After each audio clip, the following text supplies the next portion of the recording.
Hey everyone. So last week at the Cape and Islands Association of Realtors, they had their monthly zoomed in on real estate conference or meeting, and they invited the Cape Cod Commission to come on. Stephen Tupper was there talking about the Cape Cod Canal bridges. I encourage you to follow the link that is in the video. I took some screenshots throughout the presentation and thought that it would be fun to share with folks some of the points that I found to be helpful. But basically, I'm just going to click through the slides here and talk about the highlights. The upshot of this one is that the Sagamore Bridge is in fair shape. The Bourne Bridge is in poor. So they're both not really doing very well. The last major overhaul was sometime in the late 70s, early 80s. So they've all kind of figured out who's who in this situation, who is responsible for what. The Army Corps of Engineers is going to do their part. Mass DOT going to do their part. This just shows you what it's probably going to look like. It's going to be two separate structures, each basically the same with a walking path. Designs give you an idea where they're going to land. That is showing a representation of the plan for the Sagamore.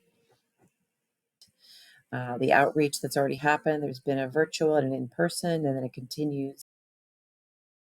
More of a bird's eye view showing in purple the large equipment structures that'll be on the opposite side, on the mainland side. There's also some information here about how they're going to pay for everything because they're not happening at the same time because it's ridiculously expensive and also can't happen at the same time.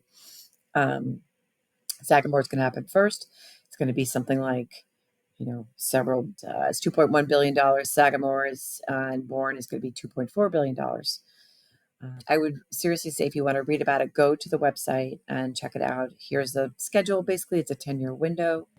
So this slide kind of led into something a little bit scary. This is what we lived through last fall, which was the month and a half of lane closures, all the days of construction. It was every single day. It seemed like that people were complaining about getting to work, and it took them twice as long.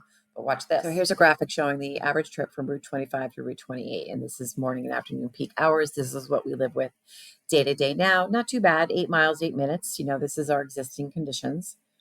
And then this is what would happen if it was to be closed for more than a year in order to take care of something catastrophic. So I would say go to the website, read all about it. There's a lot of information, and it's certainly out there. So 10 years is not that bad. That could be here pretty soon.